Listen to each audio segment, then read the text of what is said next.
For years he watched from behind those cold metal bars, waiting every day. People walked past his cage, their faces lighting up as they picked out puppies. Papers were signed, excited voices filled the air, and tails wagged as dogs left with their new families. But no one ever stopped for him. He had given up hope until one day something changed. A couple stood in front of his kennel, looking directly at him. At first he thought they were just like all the others, curious but uninterested, but then something unexpected happened. They pointed at him. The worker nodded. Papers were signed.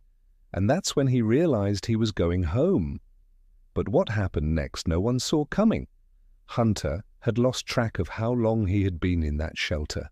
Days blurred into weeks, weeks into months, and months into what felt like an eternity at first. He had been hopeful. Every time someone walked through the adoption area, he would jump to his feet, wag his tail, and press his nose against the metal bars of his cage, hoping, praying that today would be the day. But it never was. He had watched too many dogs come and go, each one leaving with a new family, while he remained behind, the energetic puppies. The small breeds, even some of the older dogs, all of them were chosen before him. He had done everything he could to get noticed.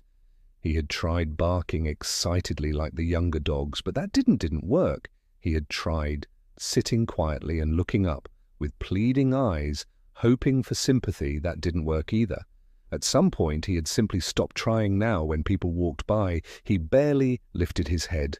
What was the point? The shelter was a loud, chaotic place. Dogs barked constantly, the air smelled of disinfectant, and the concrete floors were always cold. Volunteers came and went, feeding them, cleaning their cages, and occasionally taking them for short walks outside. But Hunter never felt free. His cage was small, just big enough for him to turn around. In his food bowl was always filled, but the kibble was dry and tasteless. The only time he felt warmth was when a staff member stopped by to scratch behind his ears. But those moments were rare at night, when the barking quieted down and the lights dimmed. He let himself remember he hadn't always lived like this once. A long time ago he had a home, a real home, a warm bed, a backyard to run in, a person who had loved him. But that was another life, one that felt like a distant dream. Now he was just another forgotten shelter dog, waiting for a chance that might never come. Then one afternoon, something changed. He didn't realize it. At first, he was curled up in his usual spot, resting his head on his paws, when he noticed movement outside his kennel. A man and a woman stood there. He had seen plenty of visitors before. They would stop, glance, and into each cage, and then move on, usually drawn to the younger, more energetic dogs. But these two, they didn't move on. They were looking at him. He lifted his head slightly, but didn't get up. They spoke in hushed tones to the shelter. "Worker." The worker nodded. A few moments later, the latch on his cage clicked. He hadn't heard that sound in a long time. A leash slipped around his neck. A voice spoke his name. And then, for the first time in what felt like forever, he stepped outside. The air outside the kennel felt different for so long. The only world Hunter had known was the cramped space behind those metal bars. The scent of disinfectant, the noise of barking dogs, and the cold floor had become his reality. But now, as he took his first steps outside the kennel, something felt unfamiliar, almost overwhelming. The leash around his neck was loose, but the shelter worker held it gently, guiding him toward the front of the building. His paws touched the tile floor, and he hesitated for a moment. Where was he going? He had been out of his cage before, but only for short walks in the small play area behind the shelter, and every time he had been brought right back to his kennel, back to the same small space that had become his prison. This time felt different. He could feel the eyes of the other dogs watching him as he passed their kennels. Some barked, others whined, but most just stared silent. Curious, they had seen other dogs leave before, and they all knew what it meant. Hunter kept walking. The shelter worker led him through a hallway, and then toward the glass doors at the entrance. Beyond the doors, he could see sunlight streaming onto the sidewalk. Cars passed by. A warm breeze blew through the trees outside. It had been so long since he had truly been outside. The couple was waiting for him near the front desk. The man held a stack of papers in his hands, while the woman smiled softly, kneeling slightly as he approached. Hunter stopped unsure. The worker gave the leash a gentle tug. "It's okay, buddy," the man said, his voice calm, steady. Hunter blinked. Studying them, he had seen so many people walk past his cage without a second glance, but these two had stopped, and now they were taking him somewhere. The worker handed the leash over to the manhunter. Stood still, not knowing what to do. The woman reached out, extending her hand for him to sniff. He hesitated before lowering his head slightly, his nose twitching as he took in her scent. She smelled different from the shelter workers, like lavender, and something warm, something familiar. The woman's smile widened. "You're coming home with us," she whispered. Home, that word stirred something deep in Hunter's chest. He had almost forgotten what it meant. The man finished signing the paperwork, and the shelter worker stepped back, and just like that, Hunter wasn't a shelter dog anymore. As the couple led him toward the doors, the world outside seemed impossibly large. The sunlight hit his fur, and he squinted slightly at the brightness. The sounds of the city were louder than he remembered. Cars, voices, birds chirping. And then he saw the car. The woman opened the back door, motioning for him to hop in. Hunter hesitated, his body tensed for a moment. An old memory surfaced. The last time he had been in a car. It hadn't ended well. The hesitation must have shone on his face because the man knelt beside him, his hand gently rubbing his back. "It's okay, buddy," he said, again, softer this time. Hunter looked up at him. There was something in the man's eyes, something patient, something kind. Slowly, carefully, Hunter stepped into the car. The door closed. The woman turned to the man, squeezing his arm. "I can't believe it," she whispered. "He's really ours." The engine started, and as the car pulled away from the shelter, Hunter laid down his head, resting on his paws. He didn't know what was waiting for him, but for the first time in a long time, he allowed himself to believe maybe this time would be different. The car ride was quiet. Hunter lay in the back seat, his body still, his breathing slow, the hum of the engine, the rhythmic movement of the car. It was all too familiar, yet completely different from what he had known before. He had been in a car once before, but that memory was not a good one. It was the last time he had seen his old home. The last time he had felt a familiar touch that day. The car ride had ended in confusion, fear, and a place he never expected, the shelter. So now, as the tires rolled over the pavement and the city passed by outside, Hunter didn't let himself relax. Just yet he didn't know where they were taking him. The woman Emily turned in her seat, glancing back at him. "He's so calm," she said softly. "She probably unsure?" Daniel replied, keeping his eyes on the road. "It's a lot of change at once." Hunter flicked his ears, listening. He could sense the emotion in their voices, soft, patient, careful. They weren't rushing him, they weren't forcing him. That was different. As the car slowed, the outside world changed. The tall buildings and noisy streets faded, replaced by quieter roads, trees and houses with wide yards. Then finally, they stopped. The sound of the engine disappeared, leaving only the soft chirping of birds outside. Hunter lifted his head. The door opened. Fresh air rushed in, warm and filled with unfamiliar scents. Daniel reached into the back seat and gently clipped the leash to Hunter's collar. "All right, big guy," he said, leaden. "Go home, home." There was that word again. Hunter hesitated for just a moment before stepping out of the car. His paws touched soft grass. It wasn't cold concrete. It wasn't the hard, unforgiving floors of the shelter. It was real, living earth beneath him. He stood still, his eyes scanning his surroundings. A house stood before him, simple but welcoming. The porch had a wooden bench, and there were flowers planted near the walkway. The air smelled of fresh-cut grass, and something Hunter couldn't quite place. Something warm, something safe. Emily knelt a few feet away, holding the leash loosely in her hands. "You're okay?" she said softly. "Take your time." Hunter looked at her, then at Daniel, who stood beside her.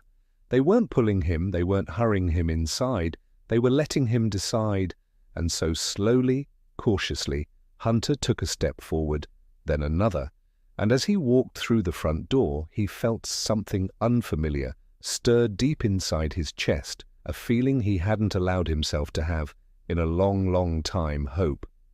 As Hunter stepped through the front door, he paused. The house smelled different from anything he had known in a long time. It wasn't the sharp scent of disinfectant from the shelter, nor the overwhelming mix of dog food and metal cages instead. It was warm, wood, fresh laundry, something faintly sweet, maybe food. His nails clicked softly against the hardwood floor as he cautiously took another step. Emily and Daniel stood nearby, watching him, but not forcing him to move. They were waiting. He wasn't used to that in the shelter. Everything was on a schedule. The workers came in, fed the dogs, cleaned the cages, and took them out when they had time. No one waited for a dog to feel ready. Hunter turned his head, slightly, scanning the room. The furniture was soft and inviting: a couch, a rug, a dog bed in the corner. A dog bed. He hesitated. It had been so long since he had a place of his own. Emily crouched down near the bed and patted the cushion. "Come here, buddy," she said gently. Hunter looked at her, then at Daniel, who stood beside her, with his hands in his pockets, relaxed but observant. They weren't making him do anything.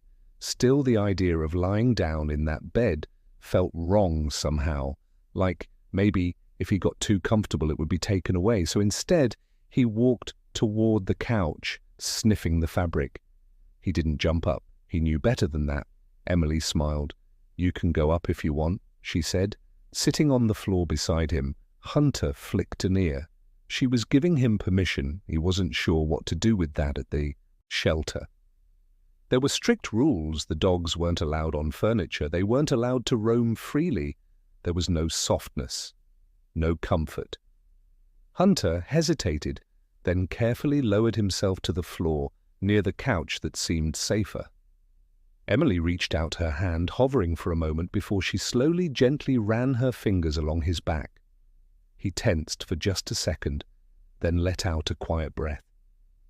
It had been so long since anyone had touched him like that, not out of obligation, not as part of a routine, but just to be kind.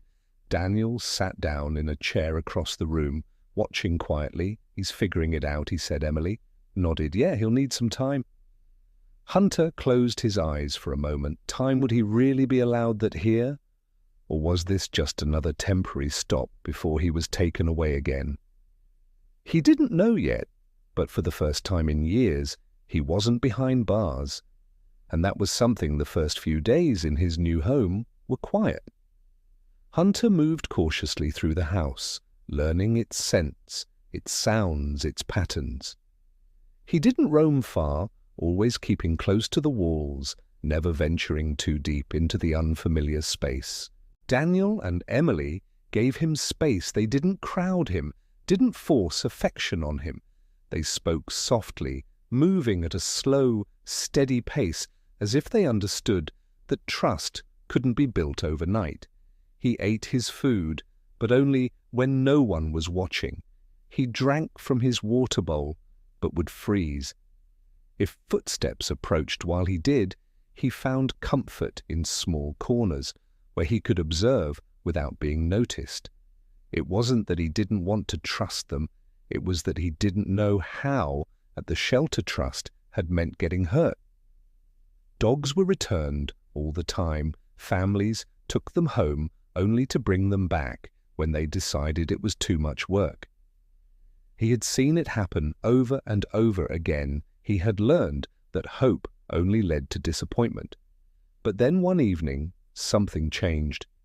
It was late. The house was dimly lit, the soft hum of the television filling the quiet. Emily sat on the couch, a blanket draped over her legs, her fingers running absent-mindedly along the fabric. Daniel was reading something, his brow furrowed in concentration. Hunter lay in his usual spot near the couch, not too close, not too far, just near enough to watch. Then, without really thinking, he moved. It was just a small movement, a tiny shift forward, his paws sliding slightly closer to Emily's feet. She noticed. She didn't say anything, didn't reach out, but he saw. The way her lips curved into a small, knowing smile. A few minutes passed. He inched forward again. This time, he let his head rest gently against the side of the couch. Emily exhaled softly, but still she didn't touch him. She didn't rush him. She waited, and finally Hunter let out a deep breath and closed his eyes. It was the first time in years that he had allowed himself to be close to someone, the first time he had let himself relax, and for the first time he started to believe that maybe, just maybe, this was real. The weeks passed, and slowly Hunter began to change. At first, the differences were small, so small that Daniel and Emily almost didn't notice. He started eating while they were in the room instead of waiting for them to leave his tail. Once always tucked low, began to lift slightly when he walked. Then came the real change. One morning, Daniel clipped Hunter's leash onto his collar and led him outside. It was a warm day, the sky a soft blue with wisps of white clouds scattered across it. The air smelled of fresh cut grass, and birds chirped from the trees lining the quiet neighborhood. Emily stood by the porch watching as Daniel walked Hunter toward the park down the street. Hunter moved carefully, still uncertain, still hesitant, but he was trying. That was what mattered. When they reached the park, Daniel led him toward a grassy field, away from the small playground where children played. It was peaceful, open, a place where Hunter could breathe. Daniel kneeled beside him and unclipped the leash for a moment. Hunter just stood there. He looked at Daniel, then at the open field. The last time he had been truly free, he had been abandoned. The last time he had run, he had been running after someone. He wasn't sure what to do. Daniel didn't rush him. He simply sat back on the grass, watching, waiting. Then something shifted in Hunter's mind. A memory flickered, running through a backyard, feeling the wind in his fur, hearing laughter as he chased a ball. His paws twitched, and before he even realized what he was doing, he ran. His legs stretched, his muscles remembered what it was like to move without restriction. The air rushed past his ears, and his tail lifted higher than it had in years. Emily gasped from the porch, covering her mouth. As she watched, Daniel just smiled. Hunter ran in circles at first, unsure, then faster, stronger. He turned back toward Daniel, his tail wagging, his tongue hanging out for the first time since leaving the shelter. Hunter was happy, and when Daniel called his name, he didn't hesitate. He sprinted toward him, sliding to a stop in front of him, panting hard, but alive. Daniel reached out and scratched behind his ears. "Good boy," he murmured. Hunter pressed his head into Daniel's hand, closing his eyes. For the first time in years, he believed it. The seasons changed, the days grew colder, the air crisp with the scent of autumn leaves. The house, once unfamiliar, had become something else entirely. It had become home. Hunter no longer hesitated when stepping through the front door. He no longer flinched when Daniel or Emily reached out to pet him.